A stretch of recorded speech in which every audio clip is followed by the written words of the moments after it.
Oke, tidak terasa ya, kita sudah memasuki bulan 5.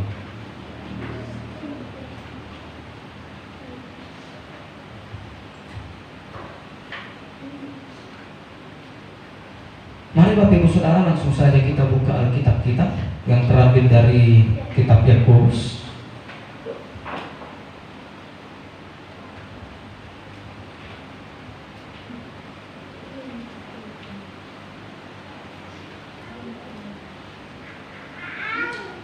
Kitab Yakobus. Oke, surat Yakobus. Yakobus pasal 4 ayat 13 sampai 17. Sebelum kita membaca firman Tuhan, Bapak Ibu Saudara, kita tadi sudah mendengarkan kesaksian dari Ibu Erpa dan juga Ibu Rusda, supaya kita bawa di dalam doa kita. Amin. Oke. Mari buka Yakobus inilah. Padahal sudah hari Senin yang lalu saya antar proyektor kita ini ke Pasir, tapi belum selesai sampai sekarang. Saya telepon hari Rabu itu bagaimana? Ternyata ibunya sakit. Ibu pertukang ini kan harus mengawani lagi jadi rumah sakit. Jadi itulah menjadi kendala. Sudah 1 minggu kan. Besok lagi saya susul lagi. Oke. Jadi kita langsung membuka Alkitab aja ya.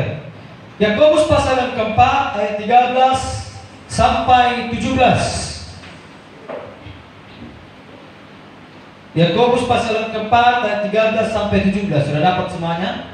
Di handphone juga bisa dibuka karena isinya sama ya. Oke. Saya membacakan ayat yang ganjil ayat 13. Bapak Ibu Saudara, ayat yang ke-6 sampai ayat yang ke-17.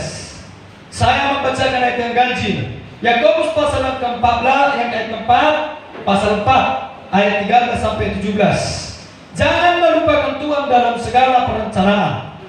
Jadi sekarang, hai kamu yang berkata, hari ini atau besok kami berangkat ke kota Anu, dan di sana kami akan tinggal setahun dan berdagang serta mendapat untung. Sedang kamu tidak tahu apa yang akan terjadi besok. Apakah arti hidupmu? Hidupmu itu sama seperti buah yang sebentar saja terlihat lalu lenyap. Sebenarnya kamu harus berkata, jika Tuhan mengendakinya, kami akan hidup dan akan berbuat ini dan itu. Tetapi sekarang kamu memegahkan diri dalam congkakmu, dan semua kemegahan yang demikian adalah salah. Ayat 17 sama-sama. 1, 2, 3 ya. Jadi jika seorang tahu bagaimana dia harus berbuat baik, tetapi dia tidak melakukannya, dia berdosa. Amin. Amin. Jadi Bapak Ibu Saudara, firman Tuhan yang akan kita dengarkan, judul perikop ini aja kita pakai temanya ya. Jangan melupakan Tuhan dalam perencanaan. Amin. Bapak Ibu Saudara yang dikasih oleh Tuhan, dengarkan baik-baik. Kita mempunyai banyak perencanaan, tapi sebelum masuk ke situ, ada timbul pertanyaan. Abang Pendeta, apakah salah membuat perencanaan? Dengarkan baik. Membuat perencanaan itu tidak salah. Membuat perencanaan itu harus. Tapi persoalannya, membuat perencanaan kita melibatkan Tuhan atau tidak. Di dalam segala perencanaan kita itu menjadi persoalannya. Amin. Ada banyak orang, termasuk kita yang ada di tempat ini, ribuan perencanaan, 2.000, 3.000 perencanaan kita, banyak perencanaan kita. Aku akan menumpang ke Jambi, aku akan menumpang ke Taluk, aku akan ini, aku akan ini. Ada yang sampai berkata, aku akan menumpang ke sana, lalu setelah 1 bulan kutumbang, setelah kutumbang dibakar, setelah dibakar ditanam, menunggu 3 tahun supaya. Wah, hebat kan? Perencanaan itu baik. Tetapi persoalannya, di dalam perencanaanmu, kau melibatkan Tuhan atau tidak? Itu yang menjadi pertanyaan. Amin. Oke. Saya jelaskan dengan surat ini ya. Jadi saya harap fokus saya khotbah tidak akan terlalu lama. Jadi karena firman yang kita baca hanya singkat, maka diikuti. Karena kita adalah juga orang atau pelaku-pelaku seperti yang difirmankan oleh Tuhan ini. Oke? Supaya kita dikasih pengertian. Dengarkan ayat 13. Sama-sama kita baca. 1,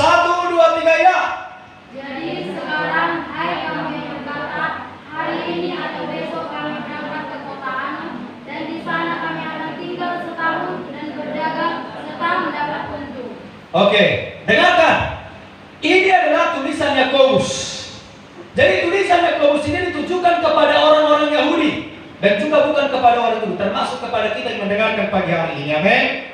Jadi orang-orang Yahudi yang ditujukan dalam kitab Yakobus ini adalah orang-orang pedagang yang handal.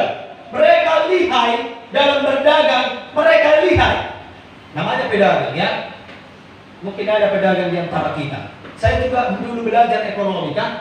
Kalau bisa membeli barang semurah-murahnya dan menjual semahal-mahal, itu ilmu ekonomi. Itu jelas ya kan? Jadi ilmu berdagang, orang-orang Yahudi itu adalah ahli dalam lihai dalam berdagang. Makanya dikatakan Bapak Ibu Saudara, dikatakan di sana, hari ini atau besok kami akan berdagang di sini, kami berdagang 1 tahun di sini, dan kami akan mengakumulasikan dan kami akan menghitungkan keuntungan kami. Lalu kami setelah berdagang di sini 1 tahun, keuntungan kami segini, baru kami pindah ke sana. Wah, lihai ya, ya mengakumulasikan. Kalau kita kadang-kadang keuangan keluarga kita aja, kadang-kadang kita ada kebablasan kan, belum lagi perdagangan, belum lagi berdagang. Keuangan aja, pengen uang sama pemasukan aja udah payah. Kadang-kadang tidak setimpal. Pemasukan 1 juta, pengen uang 700. Kemana tidak sedari? Akan begitu kan? Hanya menghitung 1 juta, tapi mereka menghitung ratusan juta karena pedagang hebat. Tetapi persoalannya, orang Yahudi yang pedagang yang lihai yang handal ini, ketika Yakobus melihat mereka itu merencanakan sedetail mungkin, detail, sistematis, tidak ada yang tinggal. Hari ini jam segini begini, jam segini. Hari ini, hari Senin kita berdagang di Dalu-Dalu. Hari Selasa kita berdagang di Simpang D.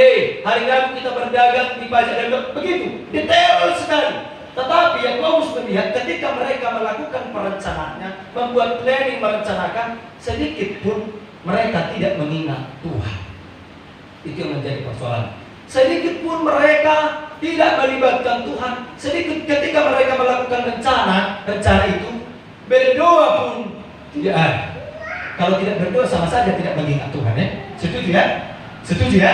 Kalau mereka ingat berdoa, puji Tuhan, berarti mereka masih mengingat Tuhan. Persoalannya rencana demi rencana mereka kerjakan, berdoa pun tidak. Berarti mereka tidak mengingatkan Tuhan, tidak mengingat Tuhan. Lalu Yakobus tegur dengan keras. Karena biasa di sini kan, dari ulang nakwir terus. Ya, oke.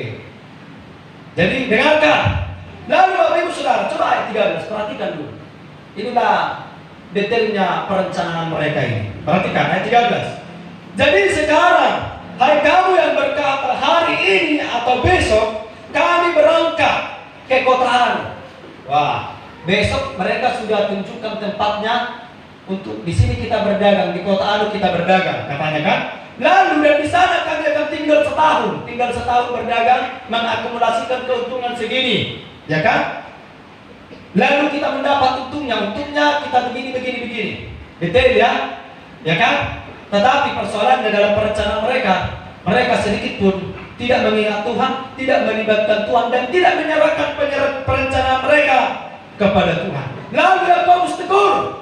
Bapak Ibu Saudara dengarkan baik-baik. Bapak Ibu Saudara bisa merencanakan hal yang baik, menombang di sana, membuka ladang di sana, begini itu baik. Tetapi jangan lupa mendoakan segala rencana. Seharusnya kita harus berkata seperti ayat 15. Jika Tuhan menghendakinya, kami menombanglah di Dalu. Jika Tuhan menghendakinya, kami beli ladang dari Sabang Sosa. Jika Tuhan menghendakinya, anakku bisa kukuliahkan jadi dokter. Jika Tuhan menghendakinya, anakku begini. Jika Tuhan menghendakinya, anakku jadi pemain musik. Jika Tuhan menghendaki.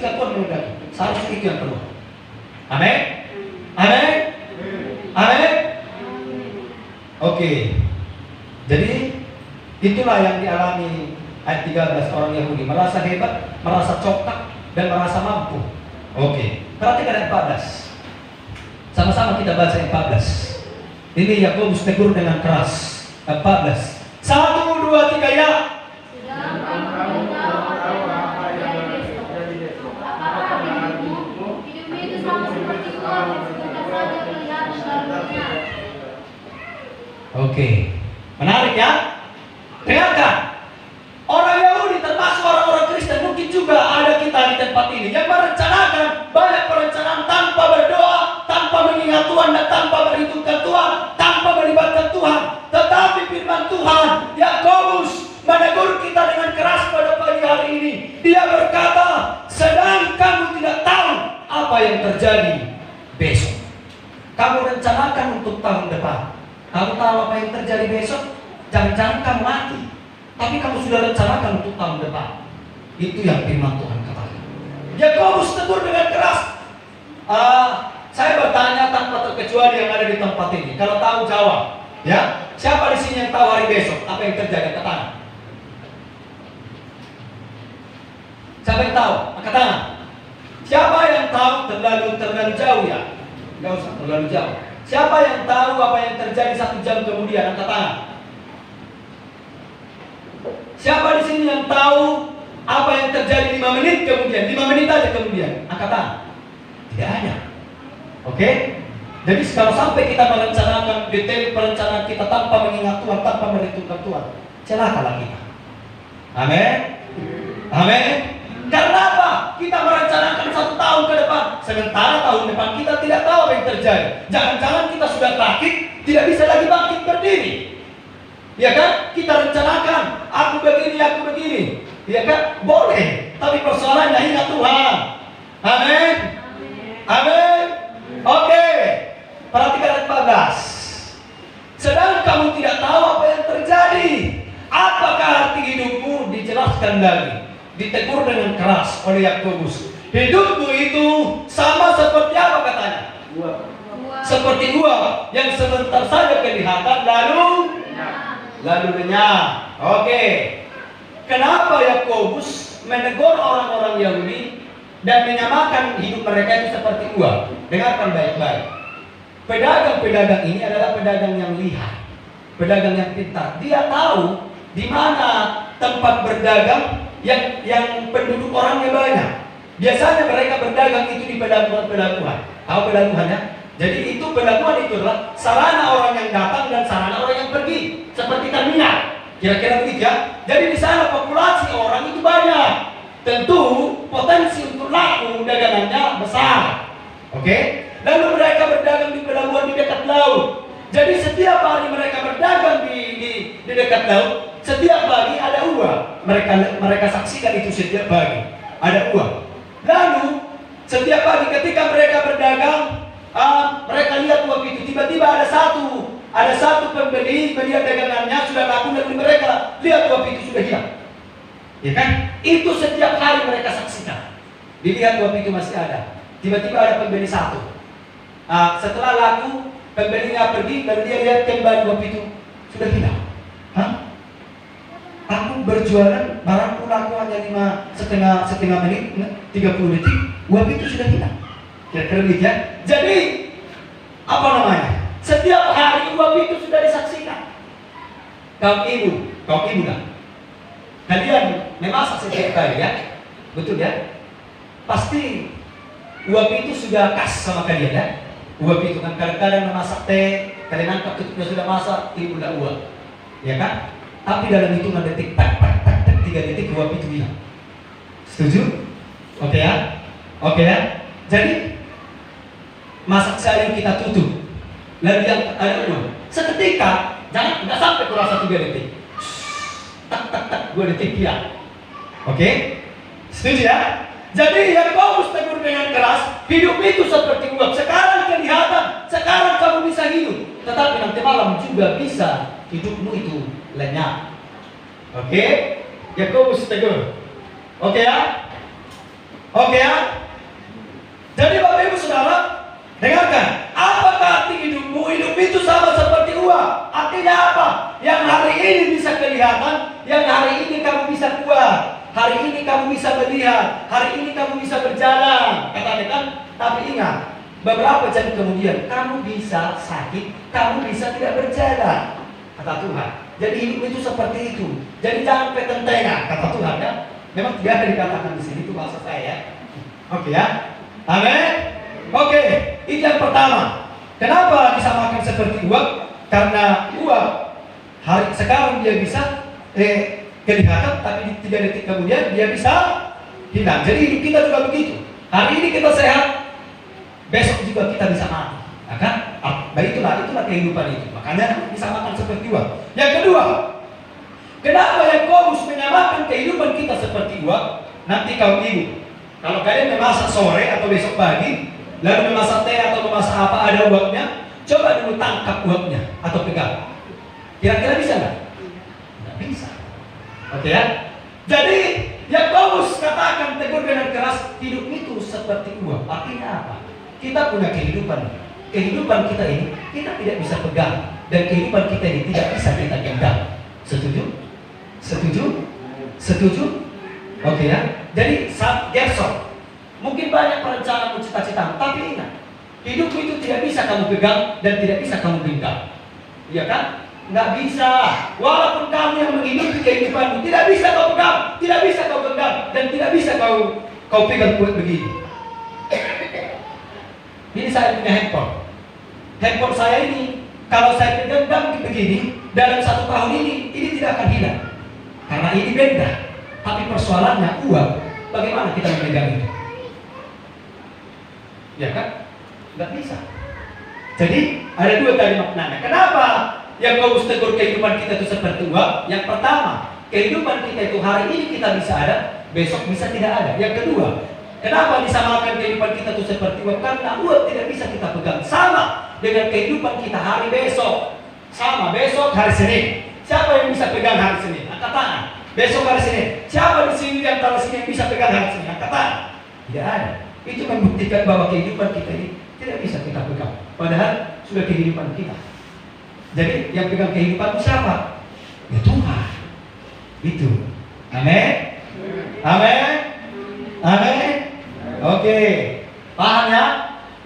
Jadi kalau berencana itu baik, tetapi kita harus mengerti hidup kita itu seperti uang. Yang hari ini ada, kita bisa besok tidak ada. Itulah Tuhan. Karena Tuhan yang pegang. Oke? Itu ayat 14. Catat kalau perlu ya. Ayat 15 sama-sama kita baca. 1, 2, 3 ya. Sebenarnya kamu berkata, jika Tuhan menghendaki kami akan diri berbuat ini dan itu. Oke. Jadi Bapak Ibu Saudara, kalau Bapak Ibu Saudara membuat perencanaan, rencana tentang keluarga, rencana tentang membuka ladang, rencana tentang membangun rumah, seharusnya doamu seperti ini. Amin. Jika Tuhan menghendaki kami membangun rumah, jika Tuhan menghendaki tahun segini kami akan membeli ladang. Jika Tuhan menghendaki itu yang harus kita ucapkan. Amin. Kenapa Pak Pendeta? Kenapa harus kita berkata begitu? Perhatikan. Kalau perlu catat. Kenapa kita harus berkata jika Tuhan menghendaki dalam perencanaan kita? Yang pertama,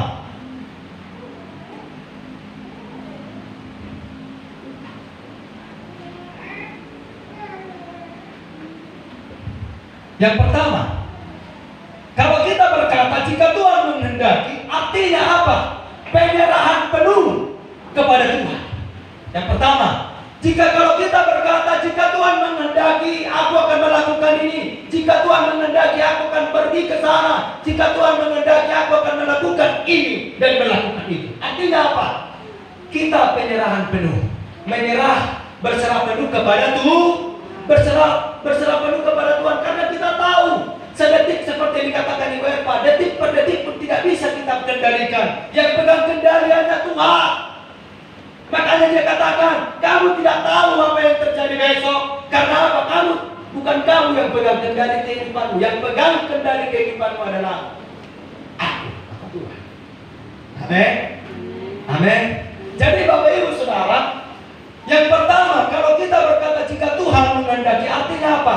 Berserah penuh kepada kehendak Tuhan. Berserah penuh kepada kehendak Tuhan. Jangan sono. Itu artinya kehendakmu yang terjadi, bukan kehendak Tuhan. Baru nanti tidak sesuai kenyataan dengan apa yang kau kehendaki, baru stroke. Kan? Iya kan? Makanya berserah penuh kepada Tuhan. Jangan merasa ada lagi selanjutnya, nanti akan dijelaskan. Ya kan? Itu yang pertama. Kalau kita berdoa, jika Tuhan menghendaki ini, itu artinya berserah penuh kepada Tuhan. Amin. Artinya apa? Tidak mengandalkan kekuatan kita, tidak kita merasa hebat dan tidak kita merasa mampu. Jadi artinya apa? Berserah penuh kepada kehendak Tuhan. Biarlah kehendak Tuhan yang terjadi. Kira-kira begitu. Itu yang pertama. Yang kedua, kalau kita berkata jika Tuhan menghendakinya, yang kedua adalah penyelarasan keinginan hati kita dan kehendak Tuhan. Oke? Saya ulangi. Penyelarasan atau menyamakan keinginan hati kita dan kehendak Tuhan. Karena kadang-kadang Bapak Ibu Saudara, keinginan hati kita belum tentu sama dengan kehendak Tuhan. Setuju? Setuju? Setuju? Iya kan? Si Intan, mungkin dia berdoa, kalau bisa Tuhan, suamiku begini, suamiku begini. Padahal kehendak Tuhan tidak itu. Datang Tuhan, kayaknya harus pendetanya suami minta, kan? Biar bisa membimbing kau supaya bisa sabar, bisa jadi kepala di tengah keluarga. Mungkin begitu, iya kan? Iya kan? Mungkin begitu juga, ya kan? Yang lain. Jadi keinginan hatimu itu harus disamakan dong sama Tuhan, ya? Dan kehendak Tuhan. Makanya dikatakan jikalau kita berkata jika Tuhan menghendaki, ya kan? Sama-sama Om Robi. Kalau Tuhan menghendaki katanya 1 tahun lagi wisuda, ya kan? Tapi kalau Tuhan tidak menghendaki, dia juga tidak akan wisuda, ya kan? Nah, makanya disamakan dulu dengan kehendak Tuhan. Amin. Amin. Amin Bapak Ibu Saudara. Amin. Nggak ada isaping ladang bagat sawiti jalan murah berandeng ketik tawar tuh, ya kan?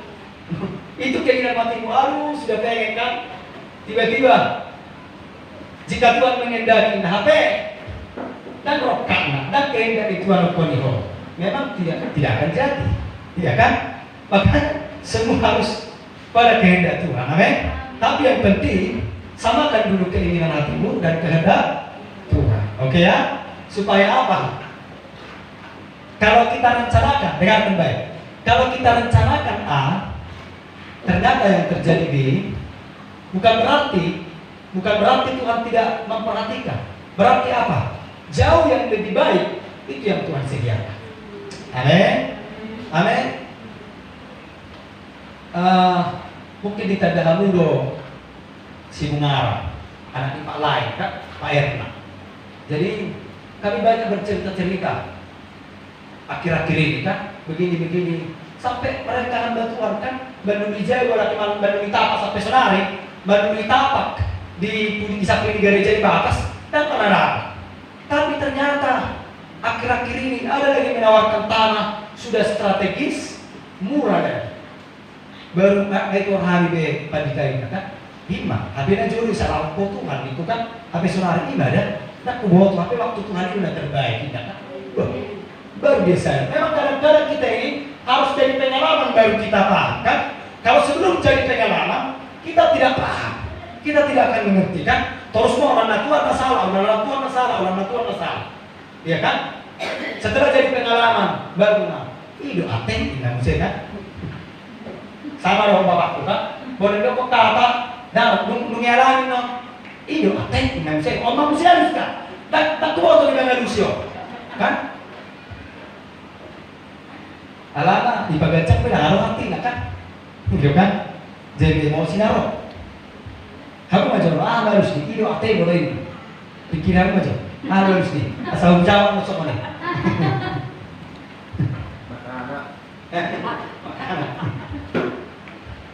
Alana nggak terjadi, kan? Alana biar makanan, kan? Sudah terjadi, iya kan? Oke? Jadi doa kita harus jika Tuhan menghendaki. Amin? Amin? Oke. Itu ayat ke-15. Ayat 16. Buat mana? Sama-sama kita baca. 1, 2, 3 ya. Tapi sekarang kamu menjaga diri dalam kamu dan semua kemegahan dan demikian adalah salah. Oke. Saya baca ulang. Tetapi sekarang kamu memegahkan diri dalam congkakmu dan semua kemegahan yang demikian adalah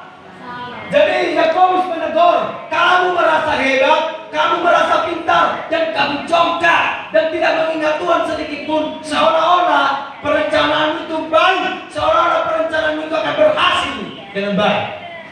Ya kan? Merasa hebat. Dengarkan baik-baik. Kalau Bapak Ibu Saudara merencanakan perencanaan tanpa mengingat Tuhan, tanpa melibatkan Tuhan, sama saja kamu berkata bahwa dirimu itu hebat. Padahal satupun di antara kita tidak ada yang hebat. Kalau hebat kita tidak butuh Tuhan. Itu persoalannya. Amin. Jadi sebenarnya bukan mereka orang-orang Yahudi waktu itu yang berdagang bukan hebat, hanya merasa hebat, merasa congkak dan merasa mampu dan merasa sudah pintar mengakumulasikan dengan baik. Kata merasa, dengarkan baik-baik. Aku kan sudah mulai olahraga hampir setiap hari. Jadi setelah aku olahraga hampir sebulan aku rasakan berolahraga, udah merasa kurus aku. Padahal berkacalah aku, kaca kami kan agak panjang dari atas ke bawah. Berkacalah, tidak ada kurang sedikit pun. Tapi aku sudah merasa kurus, kan? Inilah kata merasa inilah yang repot, kan? Iya kan? Ada lagi ibu-ibu merasa langsing, tapi dia bengkok, kan? Repot. Inilah kata-kata merasa inilah yang repot, kan? Merasa sudah rohani padahal belum rohani. Merasa menyanyi sudah bagus. Aku pun selama ini perasaanku, ya kan? Aku sudah menyanyi sudah cukup mantap lah, ya kan? Kalaupun masuk ke dapur rekaman sudah mantap lah. Pikir bukan apa yang merekam lah. Aku begini, asik. Roh, bukan? Ternyata rupanya hanya perasaanku ya selama ini, kan? Iya kan? Jadi aku merasa sudah bagus menyanyi, sudah merasa kurus, ternyata tidak sesuai dengan kenyataan.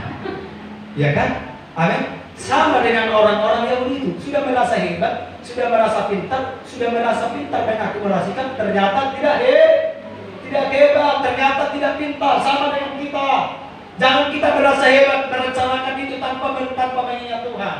Kamu hanya merasa hebat, sementara kamu tidak hebat. Amin. Kata merasa emak, ya kan? Ya kan? Nanti kita berangkat dari rumah, ya kan? Kita berangkat dari ABC juga soalnya.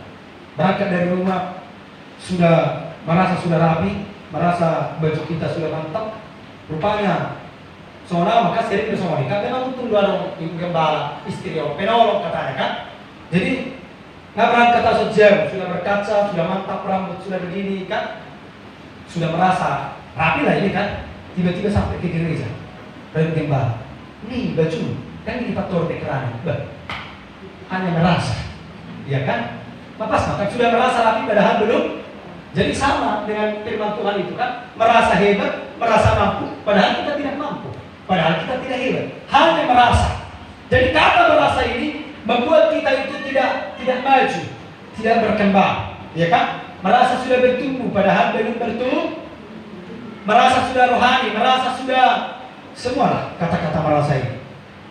Jadi kalau bisa hilangkan kata merasa ini ya kan? Merasa hebat, jangan, kita tidak hebat. Merasa pintar, jangan. Karena kata merasa ini yang repot, kan? Merasa cantik, kalau cantik nggak apa-apa kan? Oke ya. Ayat 17 terakhir, sama-sama kita baca. 1, 2, 3 ya. Jadi jika seorang tahu bahwa dia harus berbuat baik, tetapi dia melakukannya, dia berdosa. Sekali lagi, 1, 2, 3 ya. Jadi jika seorang tahu bagaimana dia harus berbuat baik, tetapi dia tidak melakukannya, dia berdosa. Oke. Jadi jika seorang tahu bagaimana ia harus berbuat baik, tetapi ia tidak melakukannya, ia apa katanya? Berdosa. Bapak Ibu Saudara tahu bahwa mengandalkan Tuhan dalam segala perencanaan itu adalah hal yang baik? Setuju? Setuju gak? Kalau melibatkan Tuhan dalam segala perencanaan itu adalah hal yang baik. Bukan hal yang baik, tetapi hal yang benar. Oke ya? Karena baik belum tentu benar, tapi benar sudah pasti baik. Oke. Itu hal yang baik dan benar, setuju? Oke, pertanyaannya, sudahkah kita melakukan itu? Sudahkah kita melakukan itu? Ayat 17 menjawab, kalau kamu tahu itu hal yang baik, tapi tidak kamu lakukan, apa katanya? Kita berdosa. Itu bukan pendeta yang ngomong, tetapi firman Tuhan yang ngomong. Amin, Bapak Ibu Saudara. Amin. Kalau pasal itu bilang, kalau ya kita udah besok itu bisa kan? Begitu isinya kan? Oke. Jadi Bapak Ibu Saudara, bukan hanya mengandalkan Tuhan dalam perencanaan, semua bergereja itu juga baik dan benar. Mari datang ke gereja. Kalau kau tahu, sebenarnya banyak hal. Jika kau tahu itu hal yang baik, kalau kau tidak melakukannya, kita berdosa. Maka daripada itu, jika kau tahu itu baik, lakukan. Itu sama halnya menghindari dosa. Jadi Bapak Ibu Saudara, firman Tuhan yang singkat ini yang sudah kita dengarkan ini, bahwa jangan melupakan Tuhan dalam perencanaan kita. Ada kata-kata yang menarik. Kalau perlu catat ya, sebelum saya tutup khotbah ini. Dengarkan. Segala perencanaan kehidupan yang tidak memperhitungkan Tuhan adalah tanda keangkuhan dan kepercayaan diri yang keliru.